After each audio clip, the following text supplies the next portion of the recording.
A well-regulated militia being necessary to the security of a free state. The right of the people to keep and bear arms shall not be infringed. Welcome back to another edition of Bearing Arms, Cam and Company. My name is Cam Edwards. I'm glad to be with you today. You know, as I ended Monday's show, I said that Tuesday we were going to try a little experiment with the program, and I regret to inform you that experiment was an abject failure, which is why there was no show yesterday. Not trying to be like all secretive about it. You know, I moved from the Northern Virginia suburbs about 8.5 years ago, and I love living in rural Virginia. There's really no other place that sometimes West Virginia looks pretty good, to be honest with you, considering the politics of Virginia. But I love where I live. The only problem is my internet, let's just say that it could be beat by a carrier pigeon if you try to, transport information from point A to point B. Yeah, not good at the house. And so for the past 8.5 years, I've always had to do my show remotely, not from my home.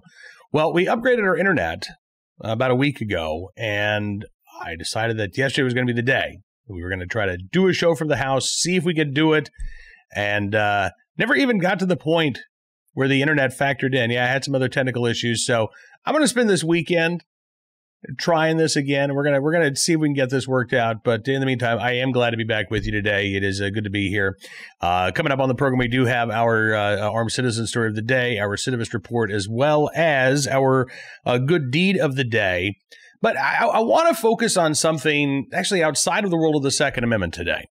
You have obviously seen the headlines on a daily basis. Violent crime is on the increase. Why aren't we having more gun control? U.S. Conference of Mayors yesterday held a press conference where mayors were demanding that the Biden administration take immediate action on firearms, despite the fact that these mayors can do an awful lot themselves, and not every city around the country is actually seeing an increase in violent crime.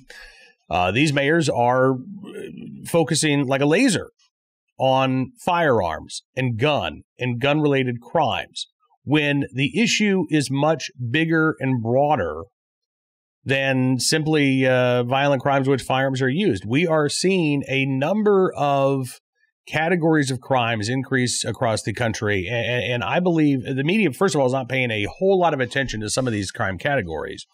But I believe it is also an indication that it's not gun sales last year that have prompted the rise in violent crime. Instead, it is I believe, it is a growing culture of lawlessness that has been exacerbated by the COVID shutdowns, the closing of courts in many places, the emptying out of jails and prisons last year, combined with a pullback by police in the aftermath of the death of George Floyd in Minneapolis and the riots and the violence that we saw in many cities. And I think that this is continuing. For instance, last year, traffic fatalities actually increased in the United States. People talk about violent crime going up. Traffic fatalities increased. Despite the fact that there were fewer miles driven by Americans last year, a lot of us were staying at home for months on end because we were supposed to be working from home. So fewer cars on the road, fewer miles driven, I guess, and yet more traffic fatalities, which to me is an indication. It's not like there were more cars sold last year. Not like 2020 was a record year for car sales. Something else is going on.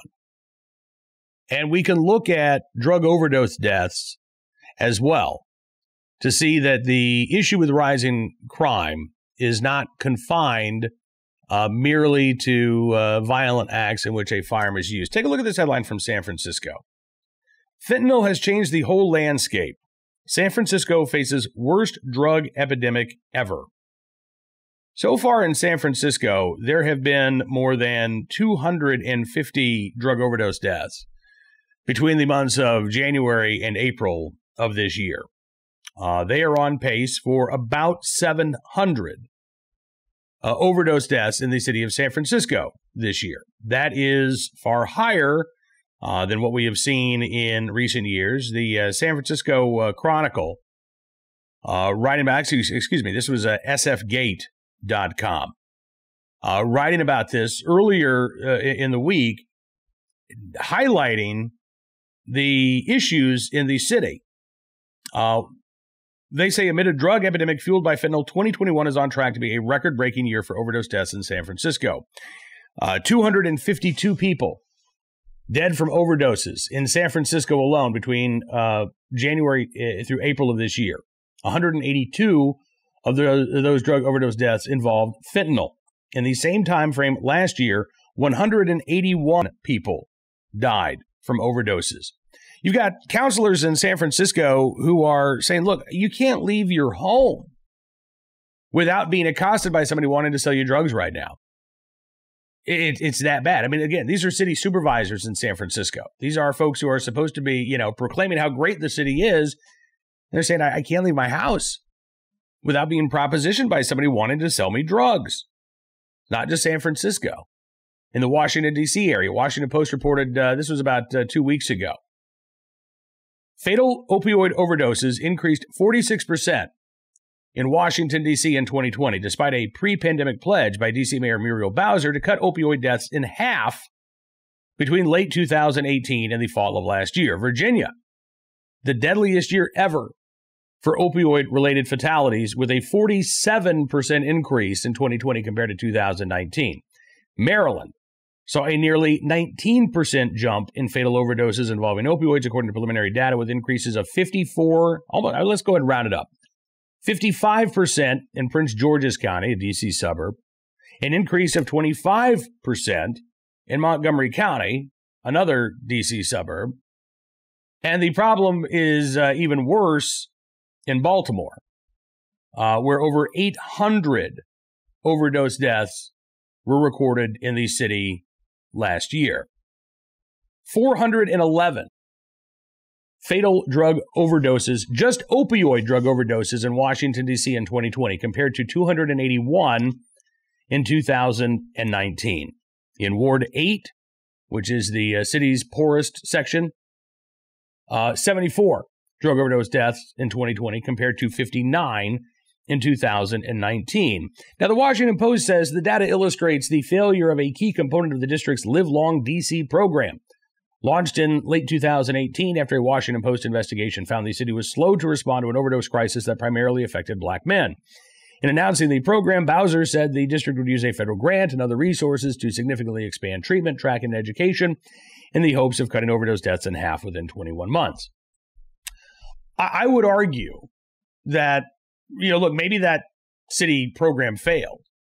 But again, this is not just a problem that is happening in Washington, D.C., or in the D.C. suburbs, or in San Francisco, or in Baltimore. This is happening all around the country. Representative Rob Portman recently visited the border, and he wrote in an op-ed after he returned, more than 90,000 Americans died of overdoses between September 2019 and September 2020. By the way, there were about 16,000 homicides during that same time period. 90,000 drug overdose deaths. Overdose deaths rose by more than 27% in New York State, more than 24% in Ohio. And he says, based on current trends, we expect 2021 to be as bad, if not worse. Recent data by U.S. Customs and Border Protection shows a massive increase in seizures of fentanyl at the border. CBP has seized more than 600 pounds of fentanyl every month for the past 12 months. That is a record. In the last 6 months alone, it has seized 5,400 pounds of fentanyl, enough to kill 1.2 billion people, or the entire population of the United States more than 3 times over. The 6-month total is more than all of last year, and CBP believes the vast majority of drugs are getting in without being stopped. Now, Portman blames the Biden administration and its border policies, which may have something to do with it, considering he's basically hung out the "we're open" sign at the border and has encouraged, I would argue, both illegal human trafficking as well as illegal drug trafficking. But I don't even think all of this can be pinned on Joe Biden and his border policies. Again, what we are seeing here, you'll see the headlines from the media say, well, look, an increase in violent crime, increase in shootings and homicides. We've got to do something about the guns. Ignoring the similar increases in drug overdose deaths, ignoring the similar increases in traffic fatalities, ignoring the similar increases in other violent crimes that don't involve firearms. It is insane. I don't use that word lightly, but it is literally insane to look at what's going on with violent crime in this country and think, well, you know what, if we passed a background check bill, that would take care of things. No, it won't. In fact, no new gun control laws are going to deal with the increase in violent crime. What we have here is a dysfunctional criminal justice system. Now, that, too, is not new. I've been doing the recidivist report for almost 2 years now here on Barry and Arms Cam & Company. Did it for many more years before that on Cam & Company when I was working for NRA News and NRA TV. We've had these problems in the criminal justice system, but they have been greatly exacerbated over the past year, not only in the court system, but again, in terms of policing. We cannot ban and arrest our way out of this problem. The idea of slapping another gun control law or 2 or 3 or 6 on the books and expecting that that is going to resolve the issue is silly. What we can do with law enforcement is to be proactive. The city of Austin, Texas, for instance, recently cut millions of dollars from its budget that was dedicated to community policing. That's when officers, actually get to know individuals in communities. That helps. It makes individuals more likely to talk to the police when they see that a crime has occurred. Makes them more likely to be willing to testify in open court if need be against a criminal defendant. And yet you've got cities that are pulling away from that type of proactive policing, saying instead, well, you know what we need to do is we need to send drug counselors out there. We need to send violence interrupters out there. Now, look, I believe that there is a place for violence intervention programs. I do, especially those that have been proven to be effective, those with a track record of success. I happen to believe that those programs work best in conjunction, however, with law enforcement. Programs like Project Ceasefire that offer both a carrot and a stick to those individuals who are most likely to commit violent crimes and, by the way, most likely to be victimized as well. Programs like Project Ceasefire offer these individuals a way out. You need help getting your GED? Do you need some job training? What do you need? Let us help you put your life together. If you don't let us help you, well, then we're going to make you stop shooting another way. Because we're going to take your case, any case that we can, and we're going to move it to federal court. And you're not going to get a plea bargain. You're going to do 5, 10, 15, maybe 25, 30 years in a federal prison. And you're going to have to do 85% of your time before you're eligible for early release, unlike if you get convicted in a district court, the state level, and you get a day off of your sentence for every day that you don't attack somebody behind bars. These programs aren't even new. Boston, Massachusetts put this program in place back in the late 1990s and saw their juvenile homicide rate drop by more than 50%. Since then, Project Ceasefire has been replicated in cities around the country with similar successful results. It's not all stick. It's not all carrot. It is both community policing. I believe it is smart policing by focusing, again, on those most violent offenders. That, by the way, is the exact opposite of what gun control advocates want to do. They don't want to focus on violent offenders. They want to focus on legal gun owners. They want to cast that huge net over every legal gun owner in the country in the hopes of ensnaring a criminal or two. That's ridiculous. And by the way, if you're a Democrat, those policies lead to mass incarceration. Those policies lead to overcriminalization. Those policies lead to disparate impacts among minority communities. So I think even if you're not a Second Amendment supporter, there are lots of reasons not to support the idea of more gun control laws being our road to safety. It's not the case. In cities like states like California, violent crime is up. Meanwhile, Oklahoma City, Oklahoma last year actually saw its homicide rate drop. A city that is in a state that is constitutional carry. Adding more nonviolent possessory gun crimes to the books is not the answer. Not when the problem clearly goes beyond violent crimes in which firearms are committed. We have a crime problem in this country. I would argue we have a lawlessness problem in this country. And adding more laws to the books doesn't do anything to fix a broken criminal justice system. That's where our focus needs to be. I would also argue more mental health resources. That, I think, would help cut down not only on violent crime, but on overdose deaths. But again, these mayors, these anti-gun politicians, their focus is so myopic. It is only on the gun. And quite frankly, it is mostly on the guns that you and I and other responsible Americans own. And that's not a recipe for safety. That's a recipe for disaster. Now, let's turn our attention to today's armed citizen story, our good deed of the deed. Good deed of the deed. See, you take one day off. All of a sudden, you forget how to talk. Good deed of the day.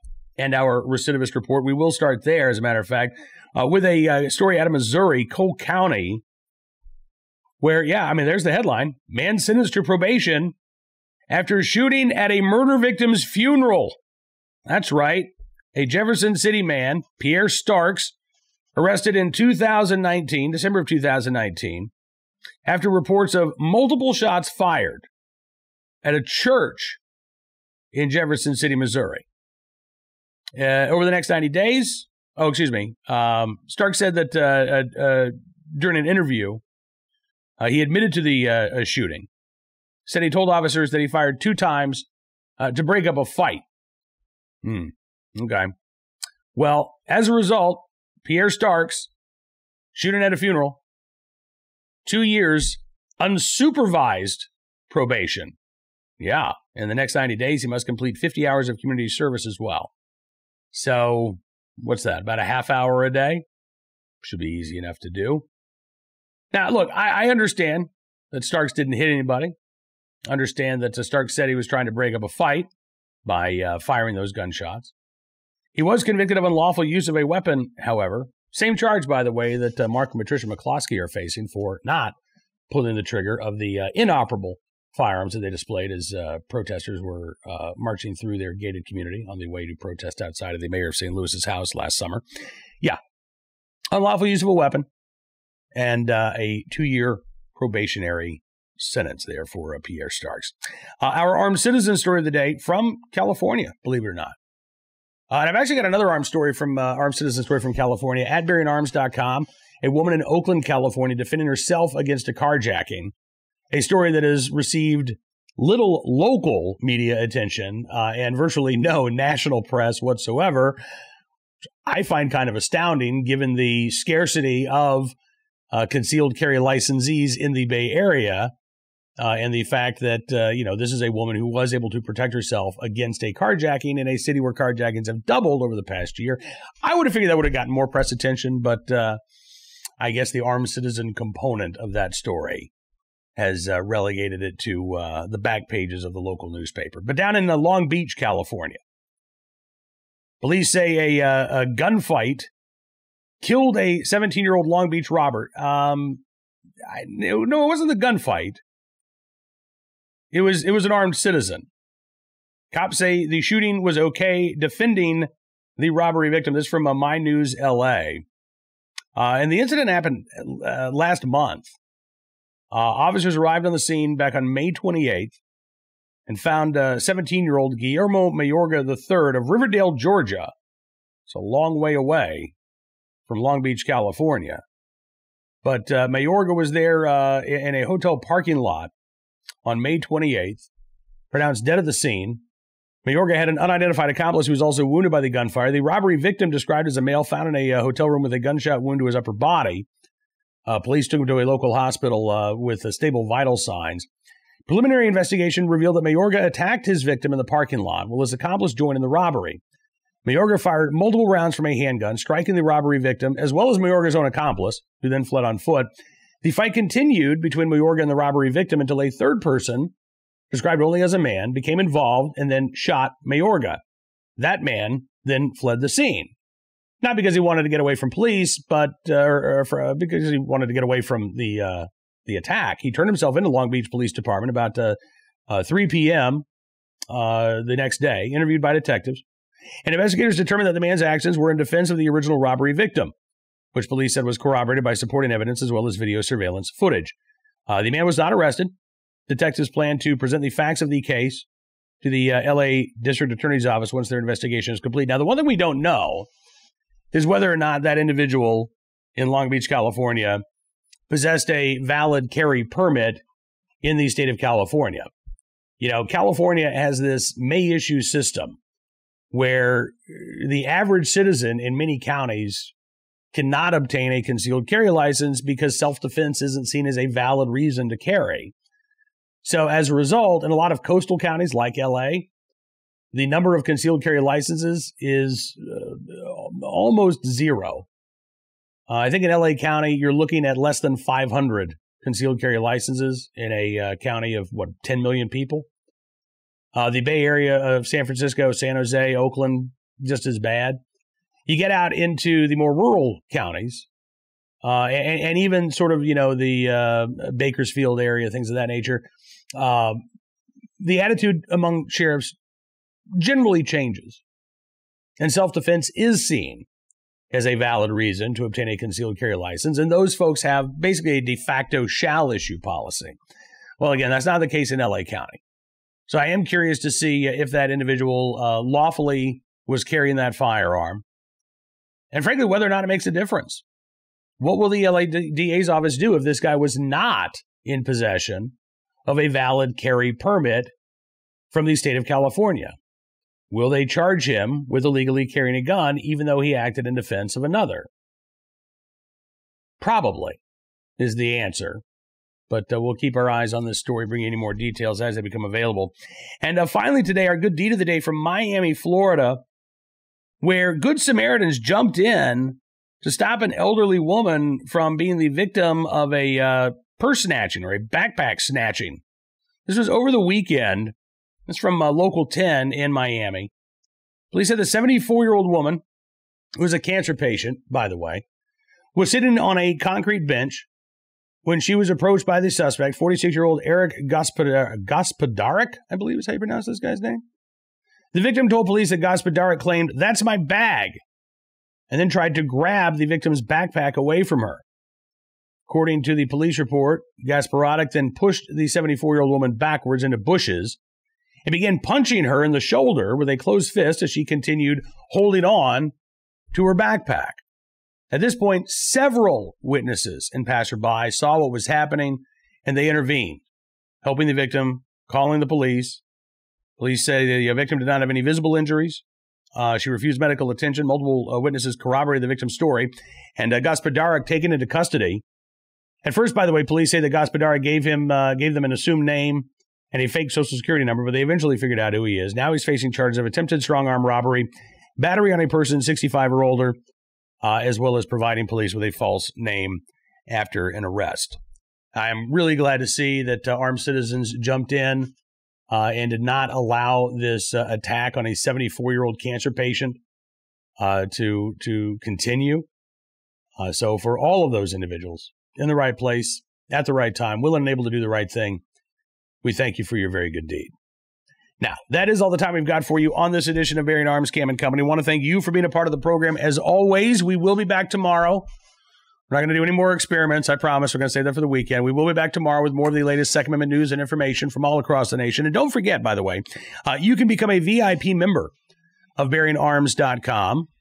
That not only gives you access to exclusive commentary and analysis, but it also helps fund things like Bearing Arms Cam & Company. It might even fund like a little bit of tech support for me so I can figure out some of these tech issues that I've been dealing with here. Anyway, we greatly appreciate your support. It does mean a lot to us. So thank you. If you want to become a VIP member, all you got to do is go to bearingarms.com/subscribe. Use the promo code GUNS, and you can get 25% off of your VIP membership. All right, we'll be back tomorrow. Until then, don't forget to check out the website for more of the latest Second Amendment news and information throughout the day. And until we talk again, be well. Be safe, and be free.